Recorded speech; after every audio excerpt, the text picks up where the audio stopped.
Ils l'ont obligée à récurer les soldes dans sa robe de mariée. Ils l'ont traitée de mendiante, de croqueuse de diamants et d'erreurs.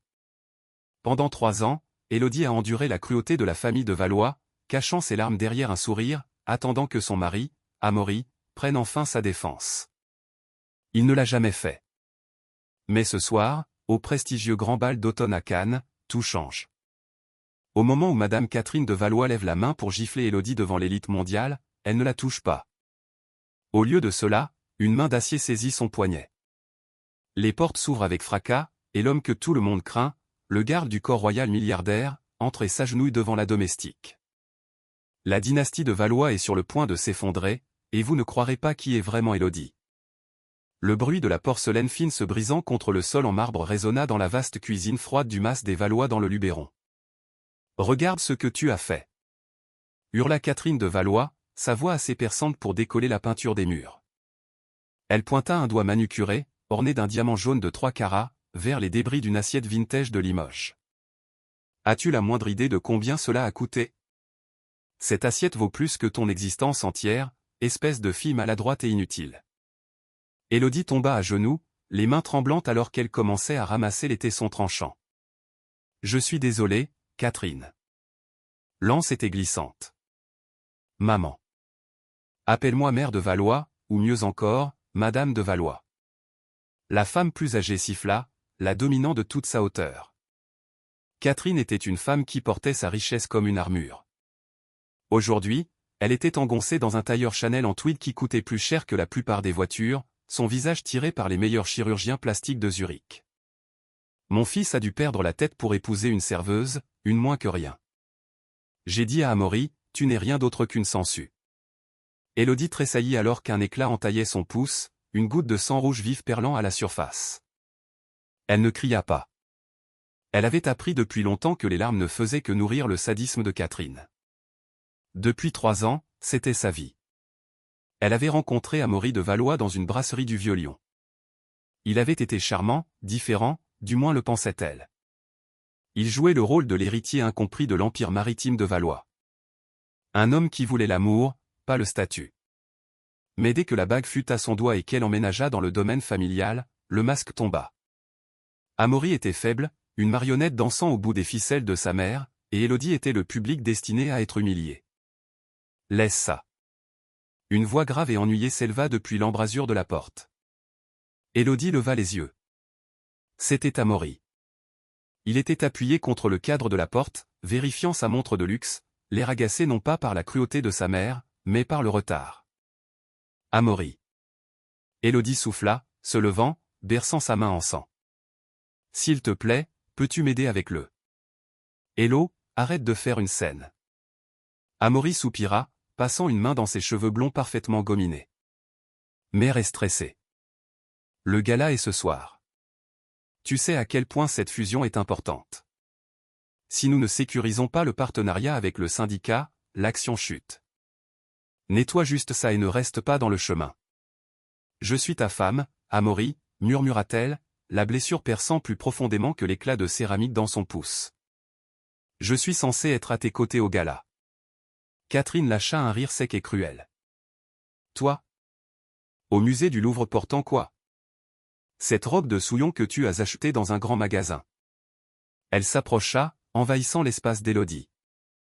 Non, tu viens, Élodie, mais pas en tant qu'invité. Le traiteur manque de personnel. Tu feras le service. Élodie se figea. Quoi? Tu m'as entendu. Catherine ricana. Si tu veux mériter ta place dans cette maison, tu enfileras un uniforme et tiendras un plateau. Peut-être qu'alors tu seras enfin utile. Elle regarda Amaury, le suppliant silencieusement d'intervenir. De dire non, c'est ma femme. Amaury regarda ses chaussures. C'est juste pour un soir, Hello. Ça aiderait vraiment maman. En plus, Solène sera là. Ça aurait l'air gênant si tu étais debout à côté de moi alors que je dois réseauter avec sa famille. Solène de Montmirail, l'héritière d'un empire immobilier. La femme que Catherine voulait réellement qu'Amaury épouse. Élodie sentit quelque chose se fissurer dans sa poitrine. Ce n'était pas son cœur, qui s'était brisé il y a longtemps. C'était le verrou d'une cage qu'elle avait gardée fermée pendant 3 très longues années. Très bien, dit Élodie, sa voix baissant d'une octave, perdant son tremblement. Elle regarda Amaury droit dans les yeux. J'assisterai au gala, et je ferai exactement ce qu'on attend de moi. Catherine eut un sourire narquois, prenant sa détermination pour de la soumission. Bien. Assure-toi que le champagne est frais, et couvre cette égratignure sur ta main. Personne ne veut de sang dans son caviar. Alors que les Valois sortaient de la cuisine pour se préparer à leur trajet en hélicoptère vers Cannes, Élodie resta seule dans le silence. Elle se dirigea vers la poubelle, jeta la porcelaine brisée, puis sortit un petit téléphone jetable démodé d'une poche cachée dans son tablier. Elle composa un numéro qu'elle n'avait pas appelé depuis 1095 jours. Ça sonna une fois. Statut.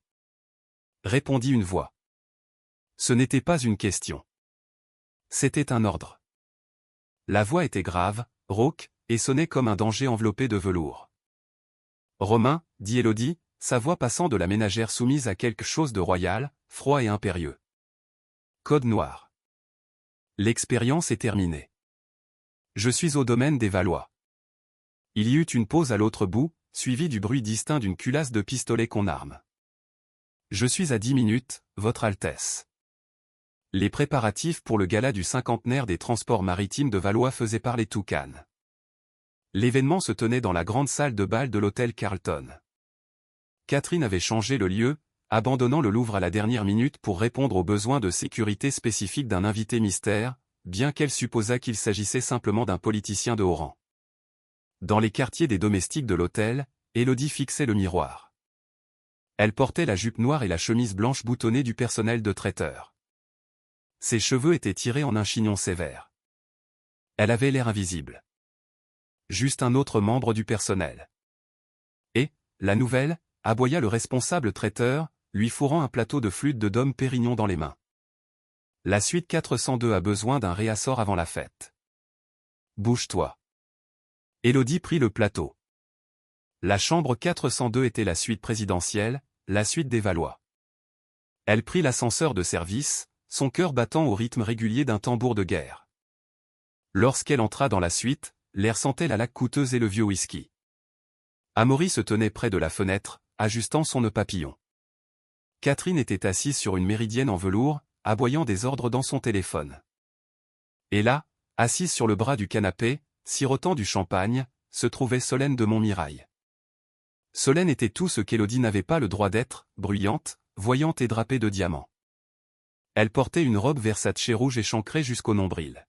« Oh, regarde. La bonne est là », gloussa Solène en voyant Élodie entrer. Elle ne la reconnut pas.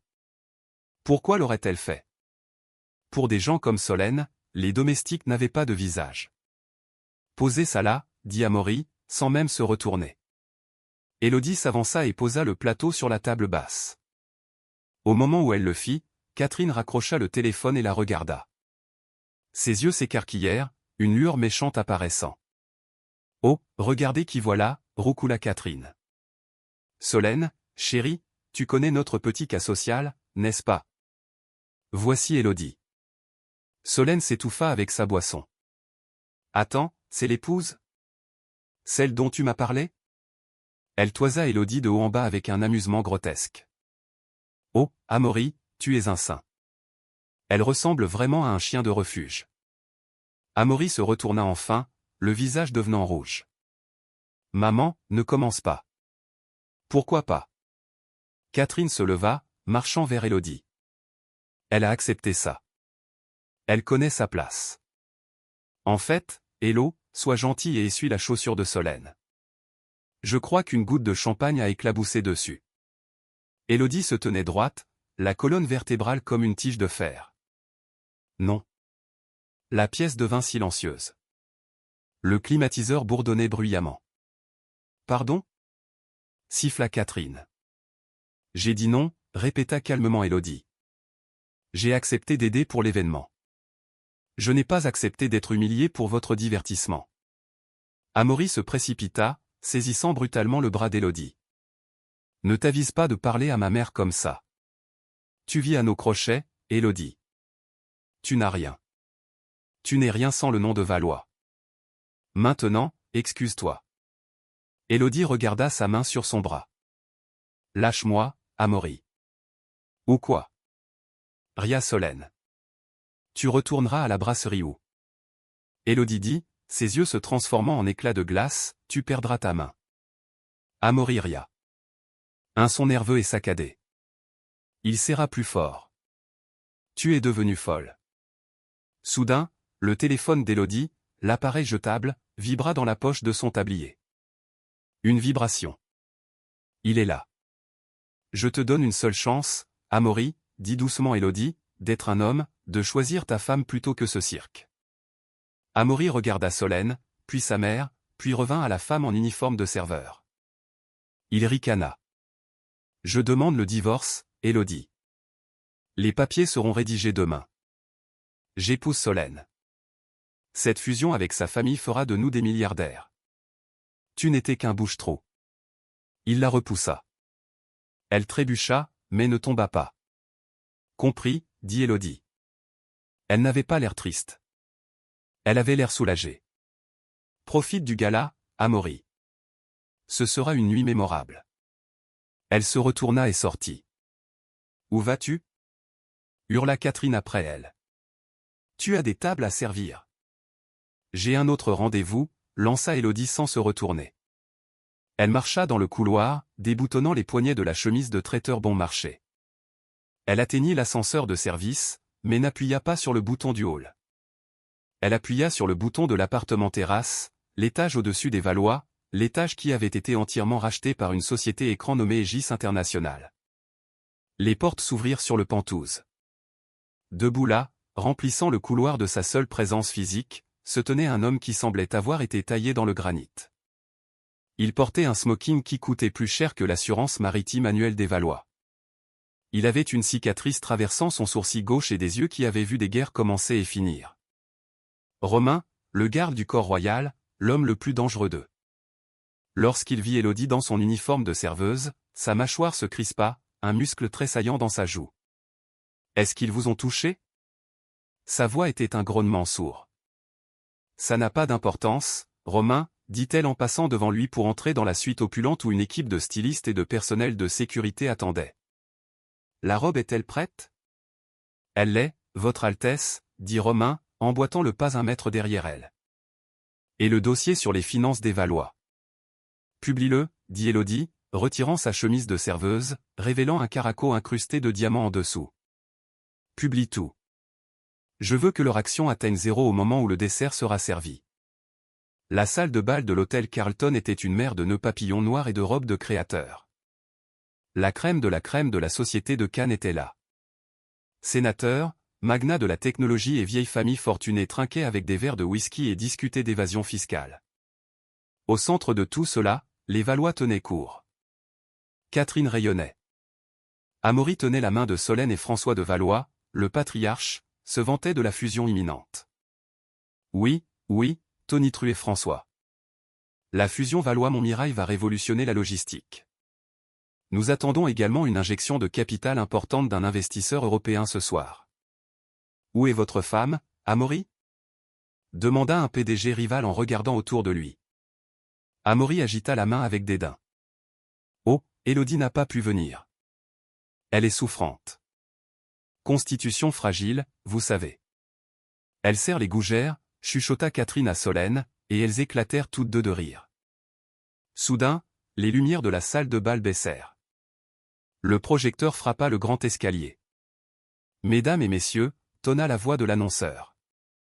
Veuillez accueillir l'invité d'honneur représentant la principauté souveraine de Montrève, la princesse héritière.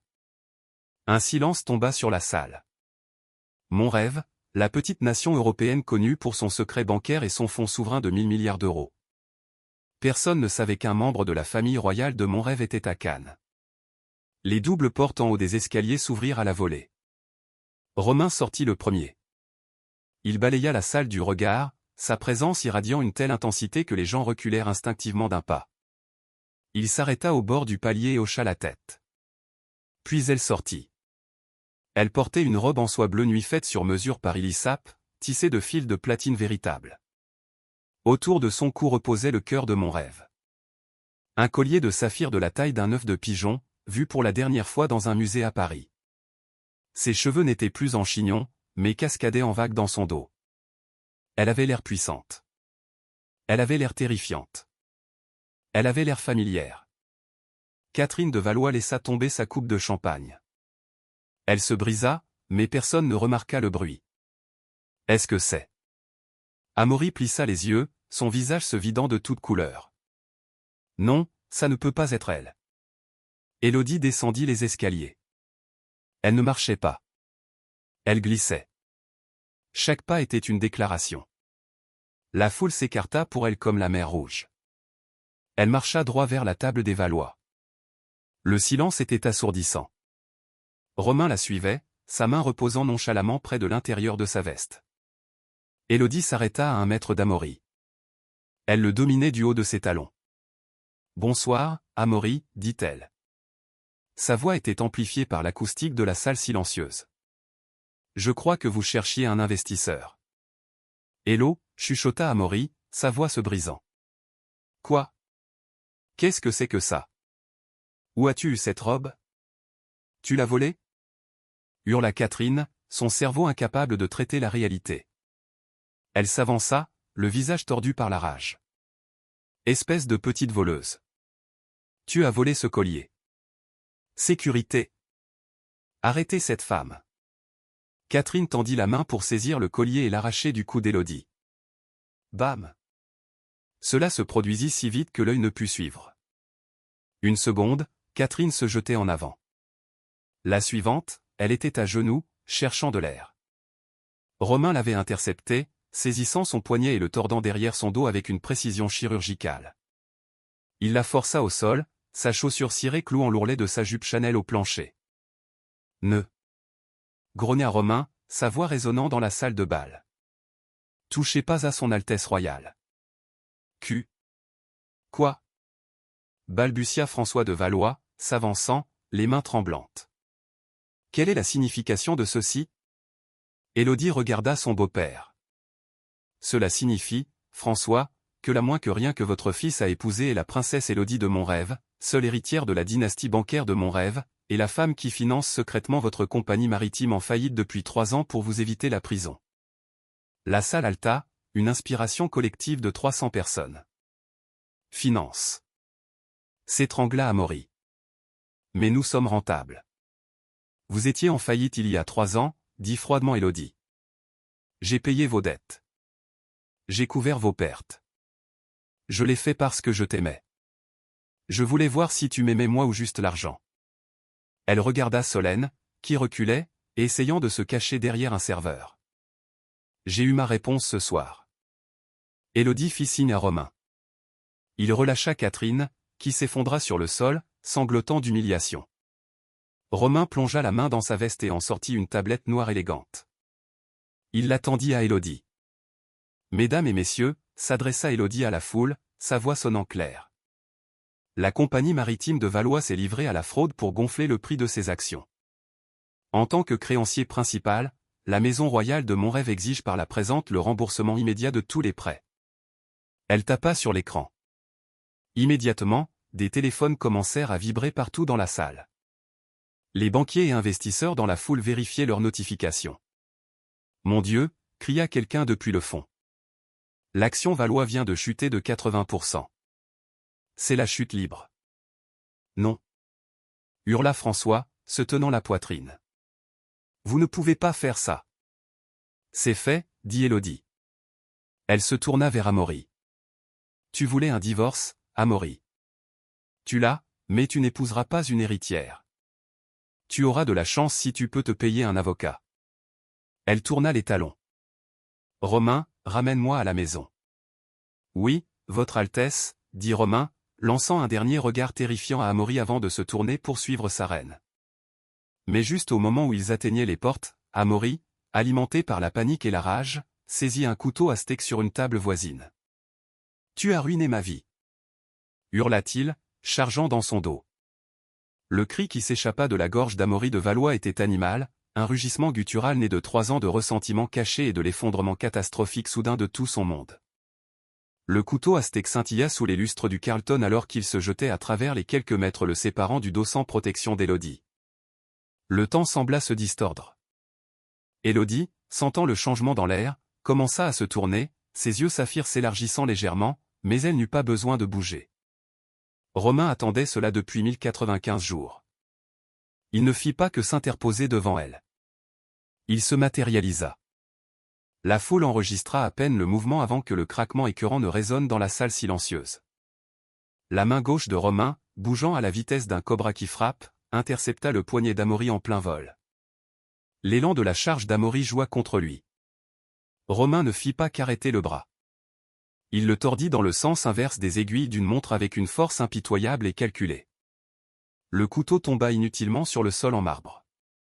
Le rugissement d'Amaury se transforma en un hurlement aigu d'agonie alors que le radius et le cubitus de son avant-bras se brisaient. Amaury heurta le sol à genoux, berçant son bras brisé, gémissant alors que l'adrénaline s'estompait et que la douleur aveuglante s'installait. Il leva les yeux, les larmes coulant sur son visage, au-delà de l'ourlet immaculé du pantalon de Romain jusqu'au visage de l'homme qui l'avait brisé.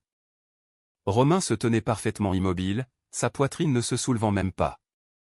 Il regardait Amaury comme on regarderait un cafard qui aurait rampé sur une table à manger, avec rien d'autre qu'un dégoût clinique et froid. « Ça, » dit Romain, sa voix basse mais portant jusqu'au moindre recoin de la salle de bal stupéfaite, était une erreur, monsieur de Valois. Attaquer un chef d'État entraîne une peine minimale obligatoire de 25 ans dans une prison fédérale. Et c'est avant que je ne porte plainte pour agression sur un garde royal. Élodie se tourna complètement maintenant. Elle regarda l'homme avec qui elle avait partagé un lit pendant 3 ans.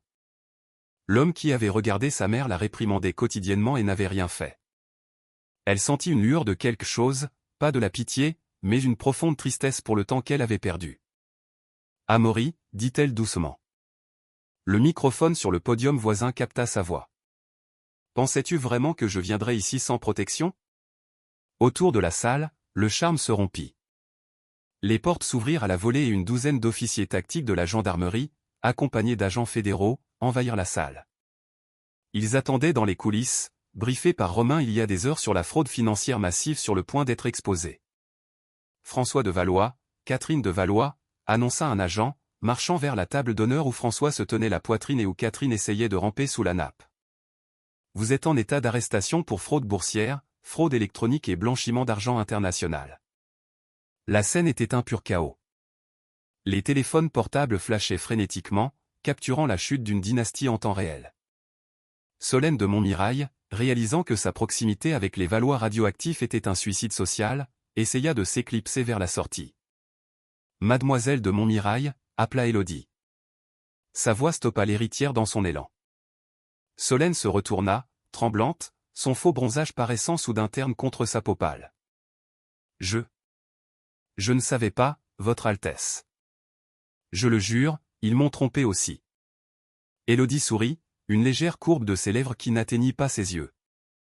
Personne ne te trompe, Solène. Tu vas là où est l'argent. Je te suggère d'appeler ton père. Les avoirs immobiliers des Montmirail sont lourdement endettés avec des obligations de Valois. Demain matin, ta famille sera insolvable, elle aussi.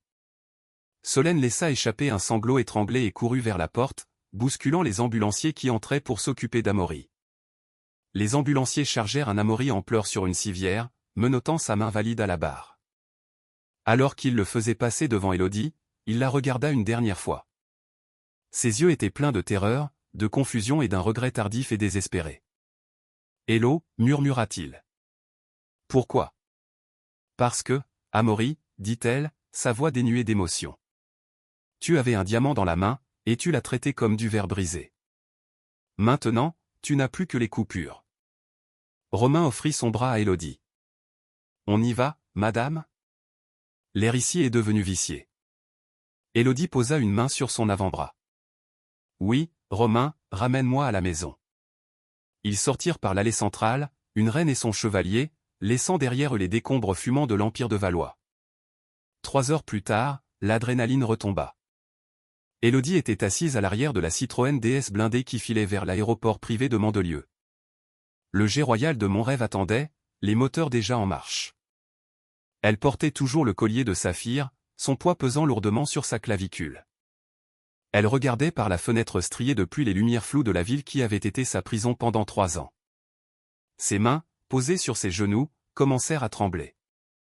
Cela commença par un tremblement dans ses doigts et se propagea rapidement à ses bras jusqu'à ce que tout son corps vibre d'énergie nerveuse. Elle haleta, essayant d'aspirer de l'air dans ses poumons comprimés. Une main chaude et calleuse couvrit doucement la sienne, calmant les tremblements. « Respire, Élodie, dit Romain. Il ne la regardait pas. Ses yeux scrutaient les rétroviseurs extérieurs, toujours le garde du corps. Mais son contact était une encre dans la tempête. Il était la seule personne au monde autorisée à l'appeler par son prénom sans titre. Est-ce que j'ai été trop cruel, Romain?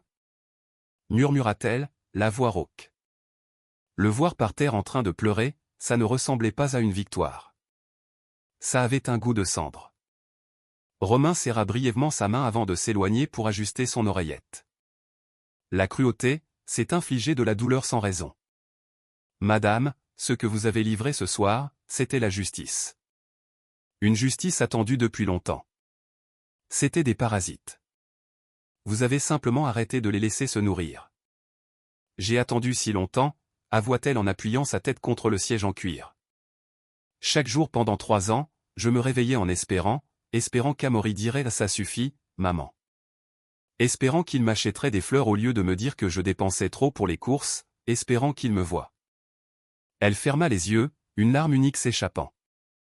Mon père avait raison. Le vieux prince disait toujours que la richesse aveugle les gens sur le caractère.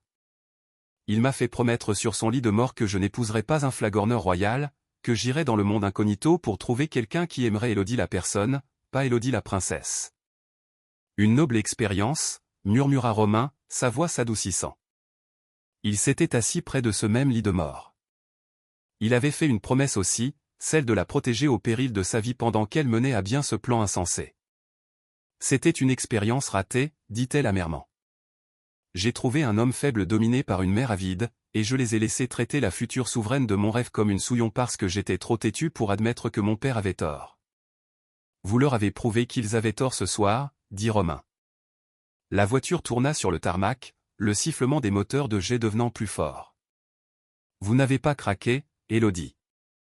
Vous avez enduré. Vous avez rassemblé des renseignements. Et quand le moment était venu, vous avez exécuté une neutralisation tactique qui rendrait jaloux un général chevronné. Votre père aurait été incroyablement fier de la force dont vous avez fait preuve ce soir. La voiture s'arrêta près de l'escalier du jet. Romain sortit le premier, scannant l'aérodrome sombre avant d'ouvrir sa portière. Qu'est-ce qu'il va lui arriver maintenant? Demanda-t-elle, prenant sa main pour sortir dans l'air froid de la nuit. Amaury est actuellement en chirurgie pour se faire poser des plaques et des vis dans le bras, rapporta Romain factuellement. Une fois réveillé, il sera formellement inculpé par le parquet national financier. Les preuves que vous avez compilées, les livres de comptes en double que vous avez photographiés en nettoyant le bureau de Catherine, les conversations enregistrées de François admettant la corruption. C'est du béton. Les Valois mourront en prison. Élodie hocha la tête. C'était fini. Le chapitre était clos. Bien, dit-elle en montant les escaliers vers le jet. Rentrons à la maison, Romain. J'ai un pays à diriger. Mais alors que le jet décollait, grimpant au-dessus du drame de Cannes, Élodie ne ressentit pas le soulagement qu'elle attendait. Elle ressentait un vide. Elle avait passé 3 ans définis par sa lutte contre les Valois.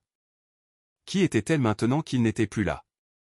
Et elle ne pouvait se défaire du sentiment que Romain lui cachait quelque chose. Il avait été trop tendu dans la voiture, ses yeux trop vigilants, même pour lui. Romain, dit-elle en tournant son siège pour lui faire face de l'autre côté de l'allée de la cabine. Il examinait des données sur une tablette sécurisée. Dis-moi. Il ne leva pas les yeux immédiatement. Vous dire quoi, madame? Ne me mens pas. Je connais ce regard. C'est ton regard d'évaluation des menaces. Les Valois sont finis. Amaury est menotté à un lit d'hôpital. Pourquoi es-tu encore tendu comme un arc prêt à rompre l'acier? Romain leva enfin les yeux. Ses yeux gris ardoise étaient sombres. Il tapota la tablette, la faisant glisser vers elle de l'autre côté de l'allée. Parce que, Élodie, les Valois étaient des idiots avides et incompétents. Il est impossible qu'ils aient réussi un plan de blanchiment d'argent international de cette ampleur tout seul. Ils n'avaient ni le cerveau ni les connexions. Élodie regarda la tablette. Elle montrait un réseau complexe de transactions financières, des sociétés écrans imbriquées dans des sociétés écrans comme des poupées russes. « Tu penses qu'ils avaient un partenaire » demanda-t-elle. « Pas un partenaire, un maître, » corrigea Romain. Les Valois n'étaient que la machine à laver. Quelqu'un d'autre possédait le linge sale. Quand vous avez mis les Valois en faillite ce soir, vous n'avez pas seulement détruit leur fortune familiale. Vous avez vaporisé environ 400 millions d'euros appartenant à quelqu'un d'autre. Quelqu'un de très dangereux. Élodie sentit un frisson qui n'avait rien à voir avec l'altitude de la cabine. Qui ? Romain pointa un logo qui apparaissait à plusieurs reprises dans les couches les plus profondes du réseau financier. Un V stylisé entrelacé avec un serpent. Le syndicat, dit Romain, sa voix tombant dans un registre dangereux. Un conglomérat du crime organisé est-européen trafiquant des armes, faisant passer des clandestins et pratiquant le terrorisme financier à haut risque. On ne leur fait pas de procès, Élodie. On ne les arrête pas, ils éliminent les problèmes. Élodie le fixa. Le syndicat. Comme ton dossier. Romain détourna le regard, sa mâchoire se serrant si fort qu'elle crut qu'une dent allait se casser. Pour la première fois depuis qu'elle le connaissait, le garde du corps invincible semblait vulnérable, hanté. Je dois vous dire la vérité sur d'où je viens, Élodie. Avant d'être votre garde, parce que le passé que j'ai fui vient de nous rattraper. Le palais royal de mon rêve trônait au sommet d'une falaise surplombant la Méditerranée, une forteresse de pierre blanche et de siècles d'histoire. C'était censé être l'endroit le plus sûr sur terre pour Élodie. Mais 3 jours après le gala, l'air dans le palais était épais de tension. La frénésie médiatique mondiale était sans précédent. L'histoire de la princesse Cendrillon avait capturé l'imagination du monde. Les mèmes de Catherine de Valois plaqués au sol par Romain étaient tendance dans le monde entier. Team Élodie était le hashtag numéro 1 sur toutes les plateformes. Mais à l'intérieur des murs du palais, il n'y avait aucune célébration. Élodie était assise dans son bureau privé, anciennement celui de son père. Le bureau était couvert de rapports de renseignement. Elle ne portait pas de robe de bal maintenant. Elle était dans un tailleur pantalon noir sévère, ses cheveux tirés en arrière. Elle avait tout l'air de la monarque régnante qu'elle était sur le point de devenir. Romain se tenait près de la fenêtre, regardant la mer Azur. Il n'avait pas dormi depuis 72 heures. Mon vrai nom est Romain le Boucher, dit-il, poursuivant la conversation qu'ils avaient commencée dans le jet. Mon père est Gérard le Boucher, le chef du syndicat. Élodie n'interrompit pas. Elle écouta simplement, traitant l'information impossible. J'ai grandi dans ce monde, continua Romain, sa voix monotone, se détachant des souvenirs. J'ai été entraîné dès l'âge de 5 ans à manier des armes, à traquer des cibles, à comprendre la logistique du commerce illicite. J'étais censé hériter de l'Empire. Il se détourna de la fenêtre. Quand j'avais 18 ans, mon père m'a ordonné d'exécuter la famille d'un rival, y compris leurs enfants. Pour me faire les dents, comme il disait. Que as-tu fait ? Chuchota Élodie. Je suis parti, dit simplement Romain. J'ai disparu. J'ai utilisé les compétences qu'il m'avait enseignées pour leur échapper. J'ai changé de nom, j'ai rejoint la Légion étrangère, puis des sociétés de sécurité privée. Finalement, le chef de la sécurité de votre père m'a recruté. Il avait besoin de quelqu'un en dehors du système, quelqu'un avec un ensemble de compétences spécifiques. Est-ce que mon père le sait ? Il savait tout. C'est pour ça qu'il m'a embauché. Il savait que la seule personne qui pouvait vous protéger des loups de ce monde était quelqu'un élevé par eux. Élodie se leva et marcha vers lui. Elle tendit la main, hésitant un instant avant de la poser sur son bras. Il était dur comme la pierre, tendu. Tu ne leur ressembles pas, Romain. Tu es l'homme le plus honorable que je connaisse. Romain eut un rire sombre. L'honneur est un luxe, Élodie. En ce moment, mon sang est un fardeau pour vous. Mon père sait qui je suis. Il a vu les images du gala. Il sait que son fils rebelle est le garde du corps royal de la femme qui vient de lui coûter 400 millions d'euros. Que va-t-il faire ? Comme pour lui répondre, la lourde porte en chêne du bureau s'ouvrit avec fracas. Le capitaine de la garde du palais se précipita à l'intérieur, le visage pâle. Votre Altesse, pardonnez l'intrusion. Nous avons une situation au périmètre. Parlez, ordonna Élodie. Un camion de livraison approchait de la porte nord. Scan de routine. Il a explosé, madame. Un VBI massif. Un engin explosif improvisé à bord d'un véhicule. La porte est détruite. Nous avons 4 gardes à terre. État critique. Romain se dirigeait déjà vers l'armoire à armes dissimulée dans les boiseries du mur. Il sortit un gilet tactique et un fusil d'assaut, lançant une arme de poing plus petite à Élodie. Ça commence, dit calmement Romain en vérifiant le chargeur du fusil. Cette bombe n'était pas destinée à faire une brèche dans le palais. C'était un coup à la porte, un message. De Gérard ? Demanda Élodie, vérifiant la sécurité de l'arme de poing comme Romain le lui avait appris. Oui. Il nous dit que nulle part n'est sûr. Il me dit que je ne peux pas me cacher derrière les murs du palais. Romain s'approcha d'elle, la dominant de toute sa hauteur. Ses yeux étaient féroces, brûlant d'une intensité protectrice qui lui coupa le souffle. Élodie, vous devez aller au bunker sous le palais, la chambre forte. C'est scellé, avec une alimentation en air indépendante. Vous y restez jusqu'à ce que je vienne vous chercher. Je ne me cacherai pas dans un trou pendant que mes gardes sont attaqués, dit-elle avec défi. Je suis le chef de cet État. Je tiendrai bon. Ce n'est plus une affaire d'État, grogna Romain en lui saisissant les épaules. C'est une vendetta. Mon père ne s'arrêtera pas tant qu'il n'aura pas récupéré son argent, ou tant que nous ne serons pas tous les deux morts. Il enverra des mercenaires. Il soudoiera des fonctionnaires. Il brûlera ce pays entier pour vous atteindre. Alors nous ripostons, dit Élodie, soutenant son regard sans ciller. Elle n'était plus la serveuse effrayée dans la cuisine du Luberon. Elle était une reine dont le territoire avait été envahi. On ne fait pas que défendre, Romain. On attaque.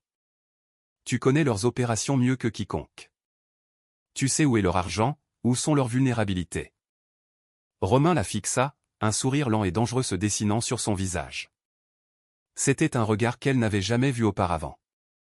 Le regard du prédateur qu'il avait été élevé pour être, enfin libéré. Vous voulez entrer en guerre contre le syndicat ? Demanda-t-il.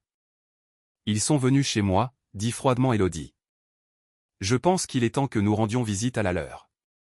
Elle s'éloigna de lui et prit un téléphone satellite sécurisé sur son bureau. Préparez le jet à nouveau, ordonna-t-elle au pilote à l'autre bout du fil. Et Romain, dit à l'armurerie de charger l'artillerie lourde. Nous allons dans les Alpes. Le Gulfstream G650 fendit l'épaisse couverture nuageuse au-dessus du massif du Mont Blanc, les turbulences secouant violemment la cabine. Dehors, le monde était un vide de ténèbres et de neige. À l'intérieur, l'air était lourd de l'odeur d'huile d'arme et d'une anticipation nerveuse. Élodie était assise en face de Romain, le regardant assembler un éclair et coche MP7.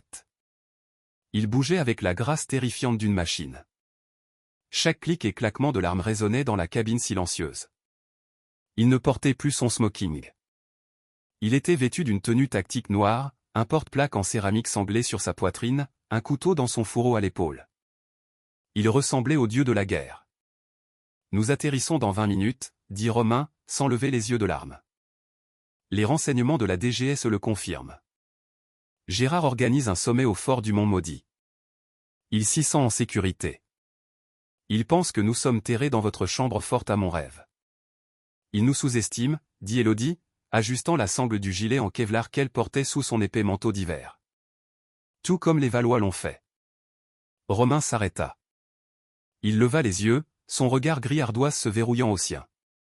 Pour la première fois, le masque professionnel tomba entièrement.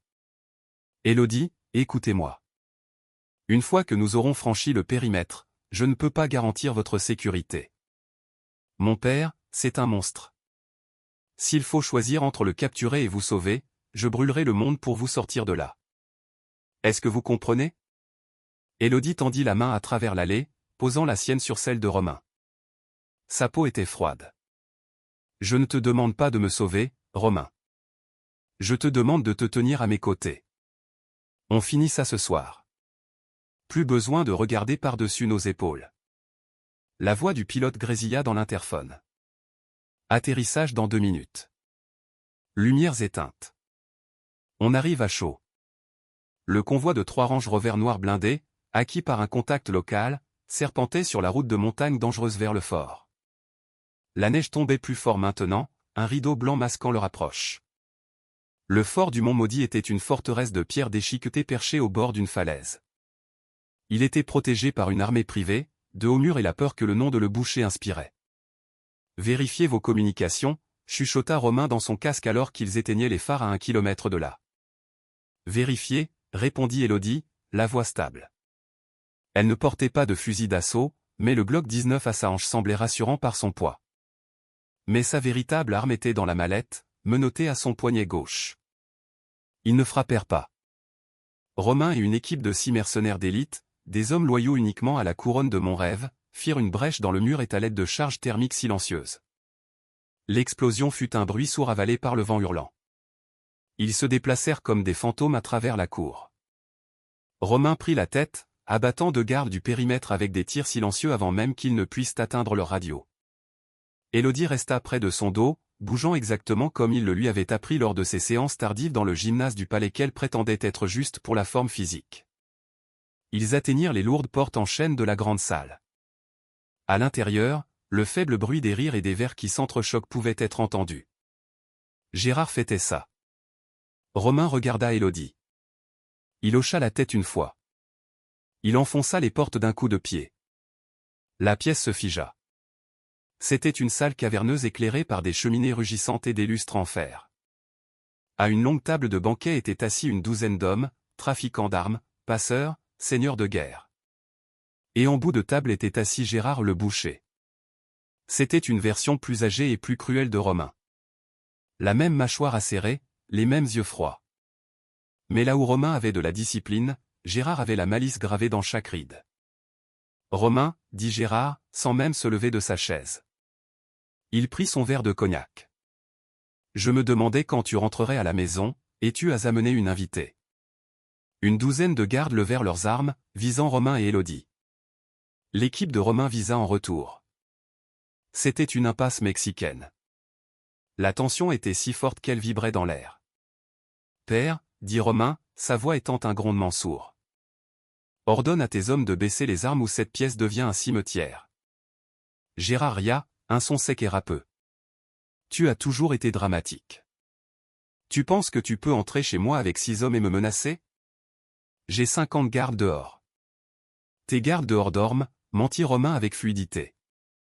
Et les 4 tireurs d'élite que j'ai positionnés sur les crêtes ont leur laser braqué sur ton crâne en ce moment même.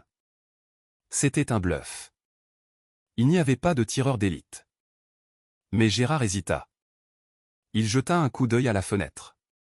Pourquoi es-tu ici? Ricana Gérard. Pour mendier ta vie? Pour rendre mon argent? Élodie s'avança, sortant de la protection de Romain. Elle posa la mallette sur une table d'appoint et déverrouilla les menottes. Je suis ici pour conclure un marché, dit-elle, sa voix se projetant royalement à travers la salle. Gérard la toisa de haut en bas avec amusement. La princesse serveuse, tu as du cran, je te l'accorde. Mais à moins que cette mallette ne soit pleine de 400 millions d'euros en obligations au porteur, tu n'as rien que je veuille. Ce n'est pas de l'argent, dit Élodie en ouvrant la mallette. Elle la retourna. C'était un ordinateur portable affichant une interface complexe d'un serveur bancaire mondial. C'est un moyen de pression. Je n'ai pas besoin de pression, se moqua Gérard. Je possède la police de cette région. Possédez-vous la Banque Centrale Européenne? Demanda calmement Élodie. Possédez-vous la Banque Centrale Européenne? Les yeux de Gérard se plissèrent. De quoi parles-tu?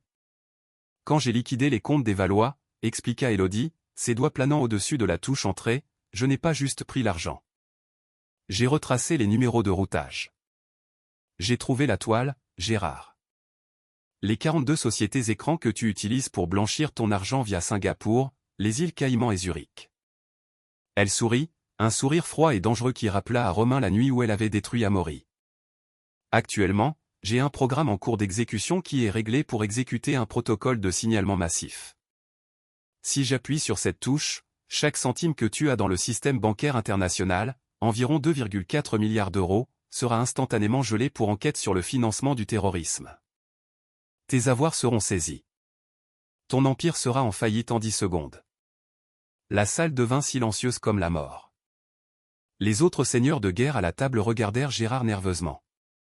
Ils étaient fidèles à son argent, pas à lui.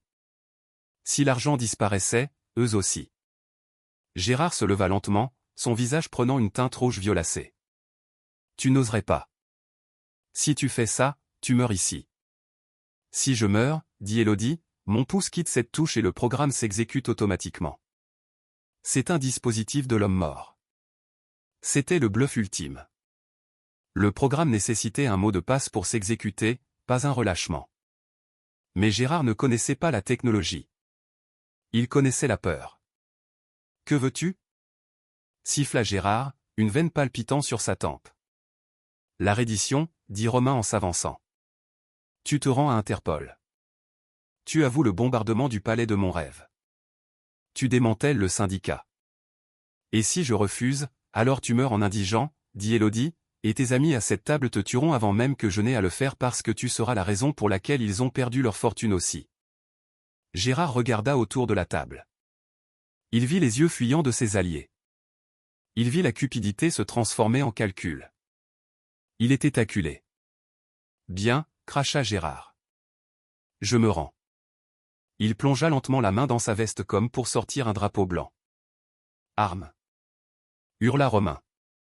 Gérard ne sortit pas un drapeau. Il sortit un SIG Sauer compact et tira à l'aveuglette sur Élodie. Le temps se fractura. Romain bougea plus vite que la pensée. Il jeta son corps en travers de celui d'Élodie, la plaquant sur le sol en pierre. La balle érafla son gilet tactique, faisant jaillir des étincelles, déchirant la chair de son épaule. La salle explosa. Les mercenaires de Romain ouvrirent le feu. Les seigneurs de guerre plongèrent pour se mettre à couvert. Gérard renversa la lourde table en chêne, l'utilisant comme bouclier, tirant sauvagement. « Romain !» cria Élodie, voyant le sang jaillir sur son bras. « Je vais bien » grogna Romain, roulant sur ses genoux, levant son MP7. Reste au sol, il s'avança vers la table, se déplaçant à travers la grêle de coups de feu comme un fantôme. Il ne sentait pas la douleur dans son épaule. Il ne ressentait qu'une rage froide, blanche et brûlante. Son père avait essayé de la tuer. Gérard surgit pour tirer à nouveau, mais Romain était déjà là. Romain donna un coup de pied dans l'arme de son père, le bruit des doigts brisés résonnant. Gérard hurla, tombant en arrière contre la cheminée en pierre. Il leva les yeux vers son fils, ses yeux pleins de haine. « Fais-le » hurla Gérard. « Finiant. Sois un tueur comme je te l'ai appris. » Romain braqua le canon de l'arme sur le front de son père. Son doigt se serra sur la gâchette. Ce serait si facile. Juste une pression et le cauchemar était terminé. L'homme qui avait tourmenté son enfance, qui avait bombardé sa maison, qui avait essayé de tuer la femme qu'il aimait. Disparu. Romain. Non. La voix d'Élodie perça le bourdonnement dans ses oreilles. Elle se tenait derrière lui, indemne. Elle n'avait pas l'air effrayée. Elle avait l'air impérieuse. Ne le fais pas pour lui, dit-elle fermement. Et ne le fais pas pour moi. Fais-le pour toi-même. Si tu le tues de sang-froid, tu es un le boucher. Si tu le laisses pourrir dans une cellule, tu es un homme libre. Tu es l'homme en qui j'ai confiance. Romain fixa son père. Il vit la peur dans les yeux du vieil homme. Pas la peur de la mort, mais la peur de l'insignifiance. Romain expira. Il abaissa l'arme. Tu ne vaux pas la balle, chuchota Romain. Il frappa Gérard à la mâchoire avec la crosse de son pistolet d'un coup brutal et efficace. Le seigneur du crime s'effondra, inconscient, dans les cendres de la cheminée. Sécurisez-le. Aboya Romain à son équipe. Et signalez à Interpol, nous avons le paquet. Il se tourna vers Élodie. L'adrénaline s'estompait et ses genoux semblaient faibles. Vous allez bien? Demanda-t-il, la voix rauque. Élodie ne répondit pas. Elle jeta ses bras autour de son cou et l'embrassa. Ce n'était pas un baiser royal poli. C'était désespéré, alimenté par la survie et 3 ans de désir inexprimé. Cela avait le goût de l'adrénaline et de la victoire. Romain se figea une seconde, puis son bras valide s'enroula autour de sa taille, l'attirant contre lui, enfouissant son visage dans son cou. « Je vais bien » chuchota T.L. contre ses lèvres. « Nous allons bien. » 3 mois plus tard, le soleil matinal frappait le balcon du palais de mon rêve, transformant la mer Méditerranée en une nappe de diamants. Élodie était assise à la table en fer forgé, sirotant son café. Elle ne portait ni uniforme ni robe de bal. Elle portait une simple robe d'été blanche, ses cheveux détachés dans la brise. Sur la table gisait un exemplaire du Monde. Le titre disait « La dynastie de Valois s'effondre ». Amaury de Valois condamné à 25 ans. L'article détaillait le procès. Comment Amaury avait pleuré quand le juge avait lu le verdict. Comment Catherine avait essayé de tout mettre sur le dos de son mari pour finalement être traînée dehors en hurlant. Comment Solène de Montmirail travaillait actuellement comme hôtesse d'accueil dans un restaurant moyen de gamme en banlieue parisienne. Les biens de sa famille saisis par les créanciers. Le karma n'avait pas seulement riposté. Il avait largué une bombe nucléaire. De bonnes nouvelles ? Demanda une voix. Romain entra sur le balcon. Il ne portait pas sa tenue tactique ni son costume rigide. Il portait une chemise en lin, les manches retroussées, révélant la cicatrice sur son épaule, un rappel permanent de la nuit au fort. Les meilleurs. Élodie sourit, repoussant le journal. Le chapitre est clos. Romain s'approcha et se versa un café. Il avait l'air détendu, des années plus jeune que l'homme qui s'était tenu dans le Penthouse à Cannes. Le conseil pose des questions sur les protocoles de sécurité pour le couronnement à venir, dit Romain, s'appuyant contre la balustrade. Ils veulent savoir si le chef de la sécurité se tiendra sur l'estrade ou dans la foule. Élodie se leva et marcha vers lui. Elle posa ses mains sur sa poitrine, sentant le battement régulier de son cœur. En fait, dit-elle, une lueur espiègle dans les yeux. J'ai informé le conseil ce matin que je vais apporter un changement au protocole de la garde royale. Romain haussa un sourcil. Oh, je suis viré ? Promu, corrigea-t-elle. Je leur ai dit que la reine ne peut pas être gardée par un simple employé. C'est un conflit d'intérêts. Alors, qui la gardera ? Demanda Romain, sa voix baissant, ses mains trouvant sa taille. Son mari, chuchota Élodie. Romain se figea, ses yeux s'écarquillant. Élodie, es-tu sûre ? Le scandale, un ancien mercenaire, le fils d'un seigneur du crime ? L'homme qui m'a sauvé la vie ? Rétorqua-t-elle. L'homme qui m'a aidé à trouver ma voie. Le seul homme qui m'ait jamais vu quand j'étais invisible. Elle sortit une petite boîte en velours de sa poche. À l'intérieur se trouvait un simple anneau en platine. Pas de diamant, juste de la force. J'ai fait la demande la dernière fois, plaisanta T.L. doucement. Mais je pense que cette fois, nous le faisons bien. Veux-tu m'épouser, Romain ? Romain regarda la femme qui avait récuré des sols pour survivre, qui avait fait tomber un empire de cupidité et qui était entré dans le château d'un seigneur de guerre pour le sauver. Il prit la bague. Il ne s'agenouilla pas. Il se tenait grand, rencontrant son regard d'égal à égal. Oui, dit-il, jusqu'au bout de la ligne, Votre Altesse. Laisse tomber le titre, Romain. Elle sourit, l'attirant pour un baiser alors que les cloches de Montreuil commençaient à sonner dans la ville en contrebas. Oui, Élodie, juste Élodie. Et c'est la fin incroyable du voyage d'Élodie. D'une épouse humiliée récurant les sols dans le Luberon à la reine qui a fait tomber 2 empires, les Valois et le syndicat. Elle n'a pas seulement obtenu sa vengeance. Elle a obtenu justice. Et elle a trouvé un amour pour lequel valait la peine de se battre. C'est un rappel puissant que peu importe combien les gens essaient de vous rabaisser, votre vraie valeur n'est pas définie par leurs opinions, mais par votre propre force. Amaury a choisi l'or et a tout perdu. Élodie a choisi la dignité et a gagné le monde. J'espère que vous avez apprécié cette saga en cette partie. Si cette histoire vous a donné des frissons, s'il vous plaît cliquez sur ce bouton j'aime. Cela aide vraiment la chaîne à se développer. Abonnez-vous et activez la cloche pour ne jamais manquer une nouvelle histoire. Et dites-moi dans les commentaires, pensez-vous qu'Amaury méritait 25 ans ou était-ce trop indulgent ? Je lirai vos réponses. Merci d'avoir regardé et à la prochaine.